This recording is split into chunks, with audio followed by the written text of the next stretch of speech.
Ladies and gentlemen, thank you very much for coming along. We hope you've enjoyed our seminar programme over the last few hours, and we've ticked lots of boxes for those of you who are running tomorrow, and good luck for those running in the 10K and the full marathon. We've arrived at the highlight of the day. We're all very excited here because we have Joe Pavey with us, one of the most consistent and successful distance runners that this country has produced over the last couple of decades.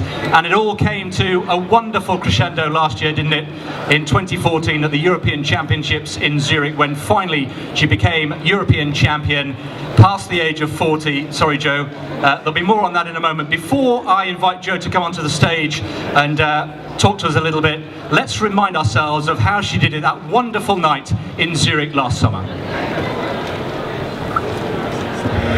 Well, back to this 10,000 metres, there's Joe Pavey. Can you believe Joe is now 40 years old? I mean, she's an absolute phenomenon, she really is. And Pavey trying desperately to break the French Calman. She's got guts aplenty as the Briton. At the age of 20, this will resonate around the globe as she takes European gold here tonight, because this has been a staggering performance from Joe Pavey. She kicks again and will get the title. The Briton here will be European champion. Winning for Great Britain in 2002 in Munich in the rain. 12 years later, Pavey is European champion. I can hardly believe it. Absolutely outstanding from Joe Pavey. Absolutely incredible. And I don't really know how to find words to describe it, Chris. I'm just so happy for Joe Pavey. She's a lovely, lovely lady.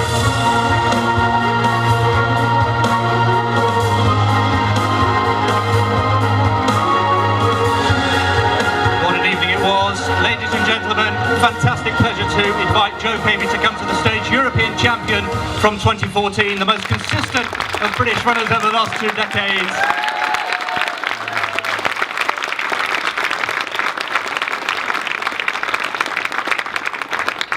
Thanks very much, it's really kind, thank you. It's a bit embarrassing, stood there with footage of myself, but thank you very much. The least we can do is offer you a chair. Come on, let's sit down. I was going to add to that list, as if that's not already impressive enough, super mum. I know you may or may not like the term, but you are a super mum, and somebody I think who gives the school run a whole new meaning. Joe, you're very welcome. Oh, thanks very much. It's wonderful to have you here. First of all, how well do you know Brighton? Have you ever raced here? I've never raced here, I'd love to in the future, but I say I'm really humbled to have been given the honour of race starter. When I've heard the names of Paula Radcliffe, Steve Ovett, Steve Cram, who've had the honour of starting this race, I can't believe I've been asked to be the official starter, so that's a massive honour for me, and it's just lovely being here. I mean, what a spectacular place to have a big event. You know, I've had time to have a few training runs along the prom there, and it's just lovely. Well, we are delighted to have you with us. Just going back to that videotape there, such a wonderful evening. Tim and I were actually in the commentary box commentating. You heard Tim's commentary there for Eurosport. When you look back at that evening now, what are your abiding memories of that evening in Zurich?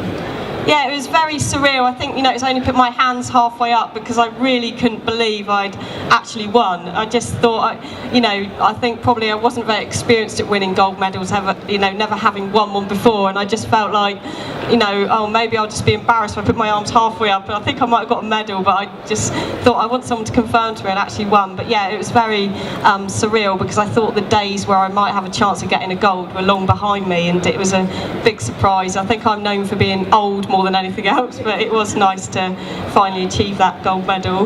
We'll try not to mention too many times your age. I just want to pick up on, we saw a shot of you deep in thought on the start line.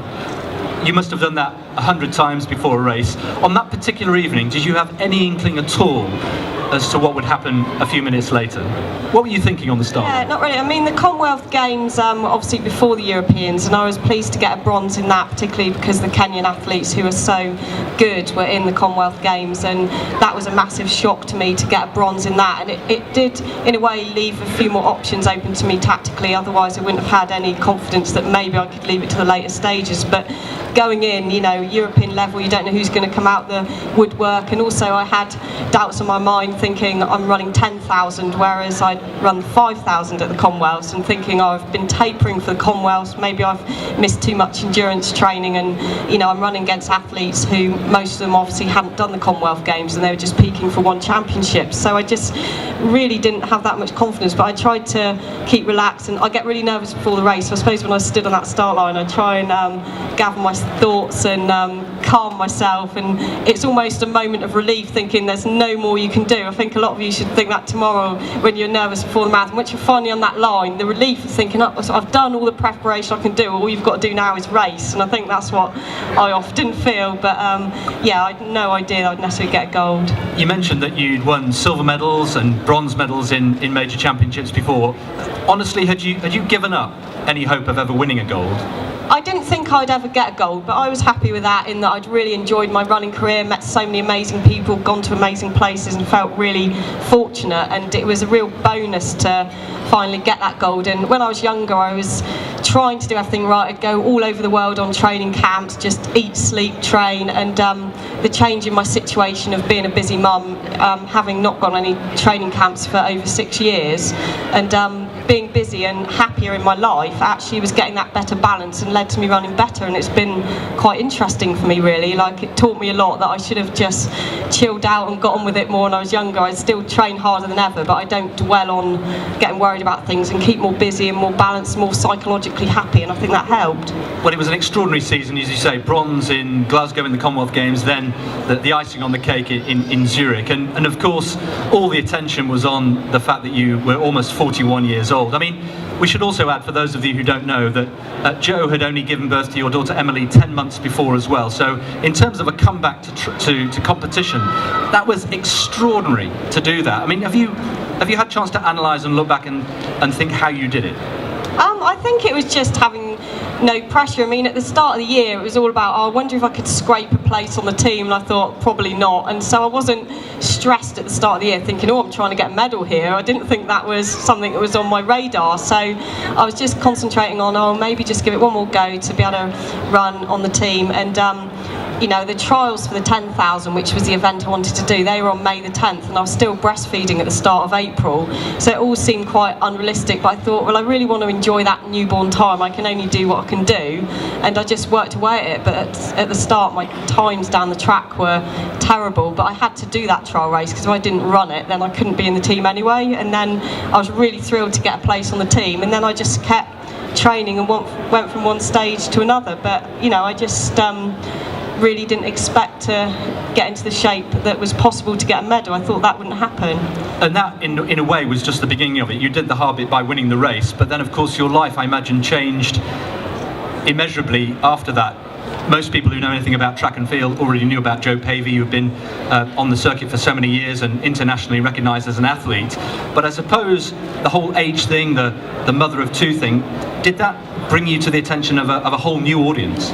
Well, I've been really flattered by the support I've been given. Thanks to everyone for the support I've had. I've been really overwhelmed. I wouldn't have imagined some of the things I got involved with afterwards, and obviously being here today and being asked to start such a massively famous event as the Brighton Marathon. I never thought things like that would happen, and I've had an amazing time here. Been down at the children's races, meeting loads of lovely, excited children doing their races, all things like that, which I wouldn't have had a chance to do. I've really enjoyed myself, and funny things happening, like being driven around Ascot on an open top car, funny things like that. And obviously the sports personality, where I was so grateful to everyone for their support. It felt very surreal being on that stage with Lewis Hamilton and Rory McIlroy. I felt like I'd been superimposed onto it when I saw the picture. It just felt really overwhelming, and I felt very grateful for the support I've had. I heard or read that you were the last one off the dance floor in the sports personality party afterwards. Is that true? Yeah, I think so. I didn't realise that people were thinking that. I thought, they probably didn't think I was very professional then. But, I did notice that people said, but Mike Bushaw, who I met that evening, I think he said that, and he was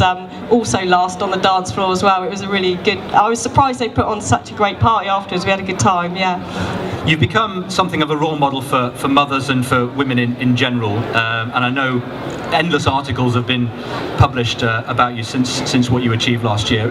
Is that status or that position as a role model, is that something you're comfortable with? Are you happy to be seen like that? Well, I'd be very happy, but obviously just very flattered. When people say, oh, it's inspired them to get fit when they're older, or like me, or a busy parent, I'm very flattered, and I would be very keen to be a role model. But I would be very embarrassed to say that I was, but I'd be very flattered if people would see me in that way, definitely. And I think for me, combining running with a family life is what's led me to run better, and trying to make fitness a family affair, like all going to the track together or going to the forest. My little boy goes on his bike, and my husband takes a little go either on the back of the bike or pushing her in a running buggy, and making it a family day out, and that sort of made me enjoy my running more. And I'd advise people just to get the whole family out and active, because that helps us a lot. It is fantastic. You made your marathon debut, your full marathon debut, 4 years ago now, in London in 2011. I'm just interested because there'll be a lot of people standing here, listening to you, who are going to make their own marathon debut tomorrow. What are your recollections of that big move, that step up to the full marathon in your case? Yeah, and I think that I'm in a good place to recommend what to do, in that loads of people gave me advice before my first marathon, and I was like thinking, I'm trying to take it on board, but actually I didn't, because as soon as the gun went off, I just went probably as fast as I could, just got stuck in thinking, I really want to do well here, but actually I did really badly. I ran the first half in 71, and then the second half in 77, just died a death, and the last 40 minutes were really painful because I paced it so badly. So then when I ran my second marathon, I really learnt my lesson. So I'd advise you, and people say, really watch your pacing, you know your pacing from your training and what you're aiming for, keep strictly to that, because I thought I was going to do that, but then I got so excited when the gun went off, competing in a marathon for my first time, that I didn't listen to the advice I'd been given, and I just went for it, and I didn't really get the best race out of myself that day because I ran it badly. And so I'd advise you definitely stick to your pacing, even if you get to halfway and you feel good. Like I even felt good at halfway, and then it was only the last sort of 45 minutes where it was just got to the point where I felt I could hardly lift my legs. So listen to your pacing and keep to your race strategy, and think about your drink strategy, your gels, take them on board before you feel you need them, and also keep a strict pre-race meal, and get everything ready the night before so you're not stressed out on the day. But I think pacing is the key, because I definitely learned the hard way, but I still thoroughly enjoyed the experience. Just get out there and enjoy it. It's such an amazing challenge, and I'm so glad that I've done a couple, because it's just, you don't feel like you've actually achieved being a distance runner. It's an amazing experience. You're being very modest. I should say, just to put it into context, and this just is proof of the fact that Jo is an elite athlete, and most of us here, with all due respect, aren't elite athletes. You still ran 2:28 in London, and then ran 2:28 in New York, the same year, which on a course, for those of you who know New York, is a phenomenally difficult course. So to run 2:28 is pretty good. Oh, thanks. I mean, I'd love to run a quicker PB, but there's no point saying, I could, because I haven't. But I feel like it's on my to-do list. I think I haven't quite got it to some of the stands of my track times, but I'm not complacent. Marathon is a very, very difficult event to get right. That's why I say really think about your pre-race plan, because I was definitely foolish when I did my first one, and I learned a lot from that. People will be very interested. You mentioned food and drink before, and people love having all the little nitty-gritty stuff. Last year we had Paula Radcliffe here, and people were very interested to know what Paula's pre-race routine was like. What did she eat? What did she drink? So it's interesting to hear from you. So again, in the context of the marathon specifically, when you were preparing for that, just talk us through the morning of the race. What sort of time did you get up, and talk us through your breakfast and your pre-race routine? Yeah, I mean, I'd like to get up at least sort of 5 hours before the race. I actually find it easier to run well in the evenings, so I like to be up with enough time, because with it being a race in the morning, need to be wide awake. But I like to have a coffee to get myself going. I know most people wouldn't, but I like to have a coffee first and then think about my pre-race meal. Milk and sugar? Sorry, we're getting into detail here, but it's important. Milk and sugar? Milk and lots How many of sugar. sugars? 2 or 3. Okay. Yeah, and then about 4 hours before, I would like have a tuna roll, which sounds, and maybe a little bit of porridge to add a bit of carbs, but I have the tuna just to make sure I've got some protein in there, and I have a little bit of porridge as well. And then but within the last 2 hours I would still like to snack on a bit of a sports bar. What means I wouldn't just suddenly eat a whole sports bar, I would just be sort of grazing on that, and I would keep hydrated, but I would only take sips in the last hour and a half, because the last thing you want is to need the loo on the way round. So do all your hydration well in advance, like the day before, and then on the race day, you know, have some fluids when you get up. But you know, if you're still drinking lots of fluid in the last hour to an hour and a half, you're going to need the toilet actually during the race. So just make sure you do your hydration. And then I always have a gel literally as I'm going to set off. You know, I have it on the start line, and then I actually have gels at certain points on the way round as well as sports drink. And how long before the race itself would you stop eating proper food, as it were, as opposed to gels? I'd say 3.5 to 4 hours, but I would be starving if I didn't eat anything after that. I would definitely be grazing on a sports bar, and in the last 2 hours I would still have, you know, bites of sports bar. I mean, so I sort of have a sports bar for the last sort of 2 hours where I'm grazing on it, if you know what I mean. Because also with the nerves, I start to feel starving. Even you think it put you off your food, the nerves, but I get really hungry. The nerves are using up a lot of energy, so that's why it's important also for me to have a gel just as I start to give me that energy boost. And during the race itself, do you remember when you were running in London and New York, how often you took fluid on board, and was that pure water, or was it a mixture perhaps of sports drinks and water? Yeah, definitely a mixture. I mean, we were lucky, obviously, in the elite race, we were allowed to use our own sports drink, but it was nothing technical. It was just, you know, a brand that you like and everything. And I was using the Power Bar drinks that I was put on the drink station, but also you've also got, you know, whatever drinks are available, practice using those and make sure you do that, really. I remember in a previous interview, you may not remember this, but I interviewed Joe several years ago, and you were telling me that Jacob, your little boy at the time, was helping you with your preparation for your first marathon, and I think you remember saying you were going down the track and he was handing you the water bottle with an outstretched arm, and so you could pick it up. What have you got Emily doing? Oh, she's a bit young yet, yeah, but she keeps me happy, definitely, and she's not running about as quick as Jacob was. She's 19 months now, but he was sort of really, really fast by this age, and she's taken her time a bit more. But yeah, she helps me. She really helped me during the summer, because she still wasn't moving around a lot, being 10 months. My little boy would have done, but we had her on the rug at the finish line, and I was doing reps, and that definitely kept me happy when it was nice weather, that she was at the finish line on each lap. That was really nice. Do you have plans to run any more marathons?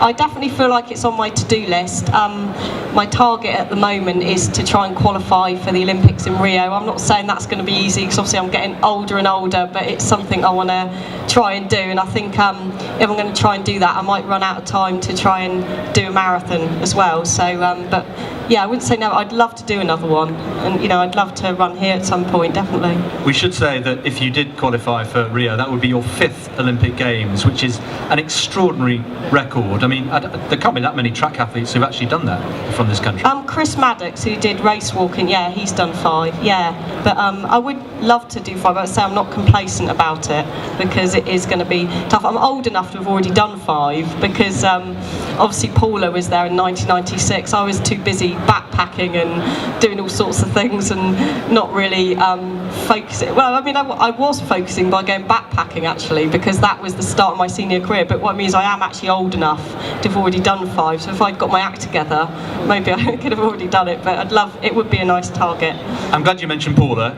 I guess it'd be nice just to get a comment from you on the fact that she's running her final marathon, her final competitive marathon, in a couple of weeks' time. I mean, that will be an emotional moment for her, won't it? You've known her for so long, and she's a good colleague and friend of yours. What do you think about Paula bowing out in London in 2 weeks' time? Yeah, I think it's nice that she's going out on her own terms. I mean, she's always ran that race so well. I'm sure knowing Paula, she'll go out there and run well, because it's not that long ago that she ran a really fast time, and you know, it's all just sort of body dependent with her. She's still going to have the talent. It's whether her body holds up or whether she decides to just go around. But it's just nice that she's able to bow out, you know, in a place where she's happy to do that on her terms, rather than just getting injured, so I had to stop then. And she's going to go out on a high, and you know what she's done in the marathon is just, you know, blows you away, doesn't it, really, to think of running that fast. Yeah, it's amazing. And you mentioned Rio 2016, so that's obviously a year or so away. What about 2015? We know all about 2014, and that really puts a bit of pressure on you, I guess, to try and follow what was an extraordinary year. What are your plans for 2015? Well, this year I want to do a mixture of road and track. I found last year I really enjoyed the season. Obviously, it was just far beyond anything I could have expected, but I very much focused on trying to qualify for 2 different championships, 2 different distances. Took really the most of the season up, and then it was the championship. So this year I want to have a bit of time to do some road races and do some track, but I really want to aim to refocus purely on track next year, because trying to get in the Olympic team is my aim. But I know I'm getting older and there's a lot of good girls coming through, so it's just something I'm going to try and do, but I'm not complacent about that. I'll just try my best. So the World Championships in Beijing, not on your agenda this year? I'm not sure really. I'm going to definitely do some track races and try and qualify and see what happens really. And presumably, having gone toe-to-toe with some pretty tasty Kenyans in Glasgow at the Commonwealth Games, I mean, you were competitive really into the last stages of that race in the 5,000 metres. That presumably gives you confidence for possibly going into the Worlds in Beijing. Yeah, I was really surprised to be competitive with the Kenyans.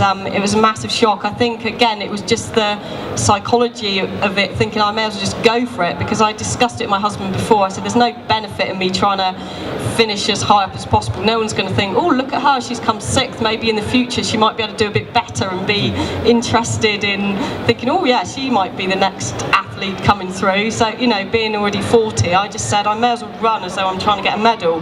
I said I might end up last, but I may as well just go for it, and it gave me that permission to just go for it and just think of whatever. And I was shocked to be competitive. I thought at my age I'm not going to really gain anything by running sensibly and coming 7th. It's not going to lead to anything, so I may as well just go for it. And I was pleasantly surprised, to be honest. I was very, very shocked.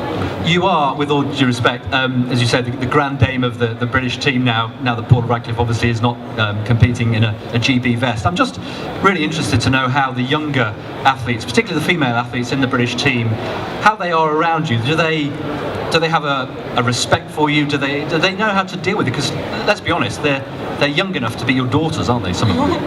Yeah, we have a laugh, a bit of banter. They call me Granny, and I don't mind that, and I love that, and they inspire me. I mean, 2014 was the youngest team I've ever been on. I was the oldest I've ever been, obviously, but the amount of people that were only 20 was the most I'd ever known. And they're brilliant. They're all so inspiring, and they're sort of bringing enthusiasm and dynamic ways. It's actually inspiring for me. But yeah, we have a laugh. I think they're more likely to make fun out of me than the other way around. It was just a bit of a laugh, and yeah, I'm very lucky how nice the team are, so I had great fun. Brilliant stuff. Just before we open it up to questions, and we've got time for a few questions from the floor for Joe, back to family life. It's obviously very important to you. You talked about how much of a factor that had been in your success last year, doing things as a family with your 2 children, and obviously Gavin, your husband, who's your coach as well.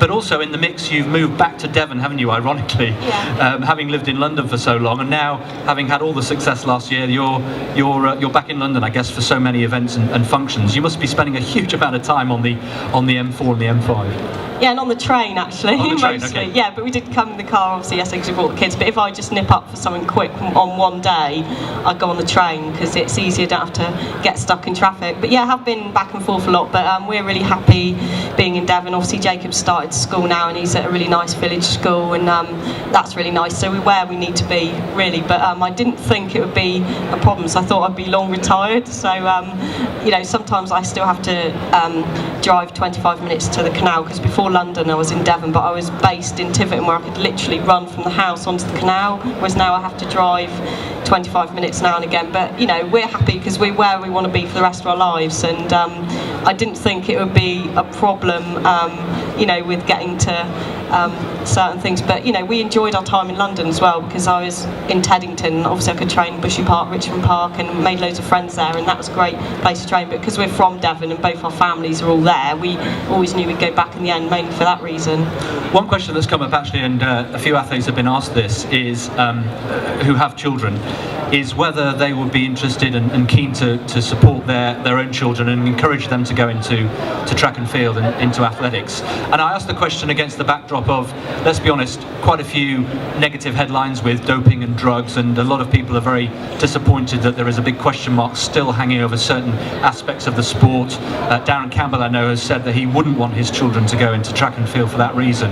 I know Paula, who I've spoken to recently, said she'd be happy to do whatever her children wanted. So I'm just wondering whether, in the case of Jacob and Emily, your children, would you be actively encouraging them to take up a career in track and field if they had the ability?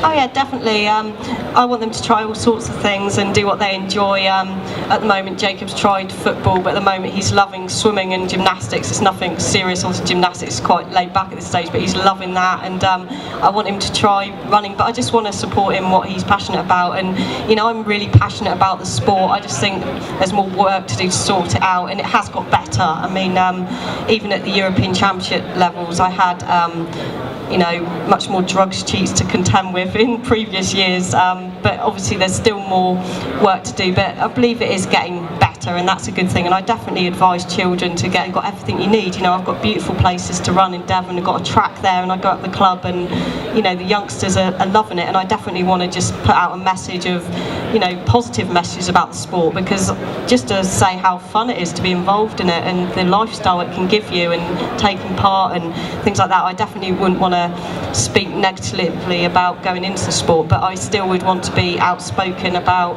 how things need to change, because I've had a lot of frustration in that I felt like drug cheats have ruined my career many times. But it is disappointing, but I just have to think, well, I'm very fortunate. The lifestyle I've had out of the sport, lovely people I've met, places I've been, but I do feel that I've had a lot of my performances not as they would have been over the years, and that has been frustrating, but that I'm lucky to have had the lifestyle I've had.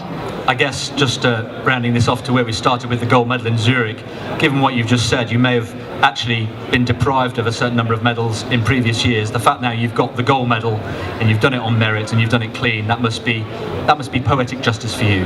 Yeah, definitely, because there's still a few issues out there, and I like to be outspoken when I can, because I still believe that there's a lot of work to do to clean things up and make things ethical and things like that as well. But as I say, running in Zurich, I did feel like that was a cleaner championships than I've had chance to run in. I mean, obviously there was still a question mark over a certain athlete in that race. There's always something going on, but it was a lot more of a level playing field than I've had in previous championships, and that's what gives you a lot of positivity that things are working the right direction. And if Lord Coe gets elected, I know he's very keen on so many different issues, and hopefully that'll be a great thing for the sport if he gets elected. Well, it's great to hear you so positive and looking forward to the future. For the moment, Jo Pavey, thanks very much indeed. A round of applause, please, for Jo. Thank you very much. Thank you. Good luck to everyone running tomorrow. Go for it. Enjoy it. We have got time for some questions for Jo, so if you'd just like to put up your hand, we'll get round as many as we can.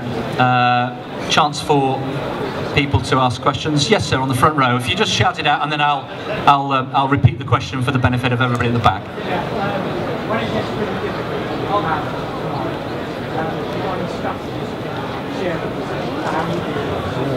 The question was from the front: when it gets really tough in the marathon tomorrow, for those of you running, has Jo got any strategies to help cope with the pain? I'd say when I get to painful parts of the race, I kind of stop thinking about mile markers. I think about how long the race is going to take me. You've got an approximate idea in your head of how long the race is going to take you, and I try and deal with it in sort of 10-minute chunks or things like that. And then even if I've got like an hour left, you think, really, like in a normal day, what's an hour? Do you know what I mean? It might feel a long time when you're running, and just think you really don't want to regret this, and just think every step is taking you nearer that finish line, and think how great you're going to feel about your achievement and how pleased you'll be that you've put in that final effort. And just remember that everyone around you is feeling like that. That's the challenge of the marathon, and just think, take in the atmosphere and enjoy it. I know people like Paula say they've got like a mantra they repeat in their head. I know some people use that sort of technique. I usually like to think about time, like if I've got, like I say, an hour, I think, well, what's an hour out of a day, what's half an hour out of a day, and just try and then sometimes I actually say to myself in my head, enjoy the pain. I know it sounds crazy, but try and turn your psychology around to think I'm enjoying this feeling of what challenge I'm giving myself, and also think about what you might be able to do about it. As far as one time I felt really bad and I took on a gel at that point. I was amazed what kind of boost it gave me at that point.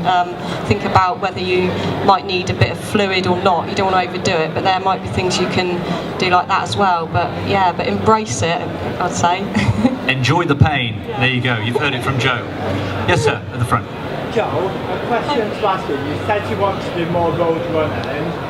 Would you be tempted to run the IAAF World Half Marathon Championships in Cardiff next year? Question from the floor is, Joe's already said she'd like to do some more road running, and the specific question was, are there any plans to do the IAAF World Half Marathon Championships in Cardiff next year? Yeah, I definitely wouldn't rule it out. I haven't got as far as deciding everything next year, but I mean, obviously when you've got something happening in Cardiff, it's in the UK, it's obviously a big dangling carrot, any event when you're in this country. But yeah, I think next year's going to be all about the Olympics and trying to get in the team, but I definitely wouldn't rule it out. To think that you've got such a massive event like that just down the road is amazing. Are you involved with that event then? I live in Cardiff, and I run to one of the local clubs in Cardiff. I run for the troops on the road. Right. And the things you have on the middle distance champion. Oh, he says he's from Cardiff, so yeah, it's going to be an exciting event having that in Cardiff. Yeah, it'd be amazing, wouldn't it? Thank you for that. More questions for Joe? Don't be shy. Chance to get your specific questions from a European champion answered. Experience of running the London and New York marathons. Yes, another one from the front, why not? Question was, who was Joe's inspiration when you were training and well, coming I'm through? old enough to have watched, Co-Cram, Ovette, they really inspired me, and also Liz McColgan, watching her win the World Championships over distance race, how gutsy she was and determined, and obviously more recently Kelly Holmes, she really helped me out at the start of my career, was really friendly when I first made the team. I remember being selected to represent GB at the European Cup, where you run for team points, and I was told I'd be sharing with Kelly Holmes, and I'd never been on the British team ever, and I went in my hotel room and knew that she was going to turn up, and I just sat there on the bed when the key went in the lock, my heart pounding that Kelly was going to walk into the room, and she couldn't have been friendlier, and she's been really supportive. And obviously you've got people like Paula, who I admire what she's achieved, but yeah, many role models, definitely. Yeah. Yes, question for the front.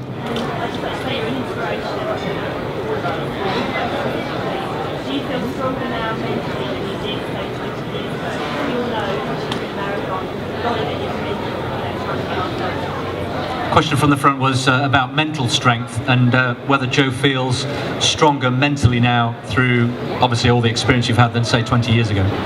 Yeah, definitely. I feel stronger mentally, and I think that really helps. And even just with training, I'll train harder than ever, but I don't get all nervous about whether I'm going to hit the targets. And in the race, I feel more sort of permission mentally just to go for it. I've always sort of dug deep and gone for it, but I feel like just the whole approach in training leading up to the event, and also I feel mentally able to make better decisions. I think that's one benefit of being older. When I was younger, I'd have our training set out. I mean, it's all big team effort with my husband, obviously, and that helps us to make the decisions around the family. He coaches me, and everything we do is very much a team effort, so I'm really lucky. But we found that as time's going on, we wouldn't blindly just follow what we planned. We'd be more able to think about how I'm feeling in training and make the decisions in the weeks before an event to keep things more consistent. I think when you've got kids as well, you naturally have to do that, because you can't just do everything, and by making sensible decisions around family life, it's actually led me to be more consistent with my training, and that's made me mentally stronger, not to panic and think, well, I can only do what I can do, and I think that's helped me in a lot of ways. But yeah, definitely I think anyone does when they get to this sort of age, you feel like, you think, what were you so worried about when you're younger? You got far too worried about everything, and just being more chilled out and being able to think about what's more important, and it just, when you're in a better place psychologically, it leads to you doing better in other things, I think. Yeah, thanks. More questions? Yes, from the side. Sorry. Does Joe have a power song? Is that what you're saying? A power song, something that's inspirational. Yeah. Do you have a power song, and if so, what is it? Well, I really like U2 and the Killers, and also sort of any modern stuff as well. You know, Rihanna, Lady Gaga, and trying to think what would be a power song. I like Paloma Faith as well. I mean, anything upbeat by U2, maybe like Vertigo or Elevation. They're sort of quite power type songs, or Mr. Brightside by the Killers, and things like that, or Titanium by Sia, or Changing by Paloma Faith. Just thinking of some songs that I like to play on the treadmill, because I don't listen to music so much when I'm running. I do sometimes, but on the treadmill it's a necessity. So it really helps to... I used to think when I was younger I shouldn't listen to music on the treadmill, I should just stick it out. It's really hard to mentally put up with it, but now I just think, no, if music helps me get through the treadmill workout, then I'll do that. Time for one very quick final question, if we're quick. Yes, madam. As a woman that has succeeded in sport, how important do you think it is to have campaigns such as This Girl Can to help change the gender gap and raise awareness of women in sport and activity? As a successful athlete, female athlete, how important is it to have campaigns such as we've had this year to try and close the gender gap in sport?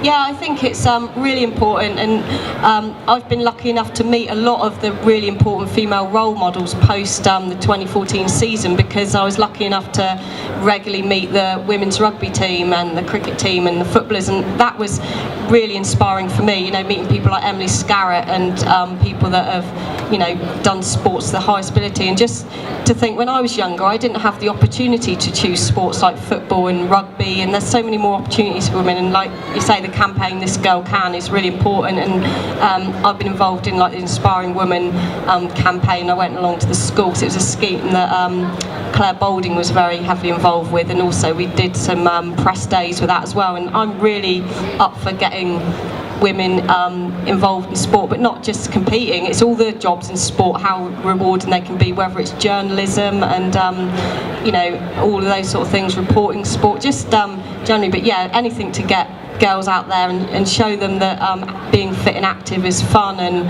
rewarding. And I think, yeah, like you're saying, that campaign This Girl Can, which I'm really aware of, is absolutely fantastic, definitely.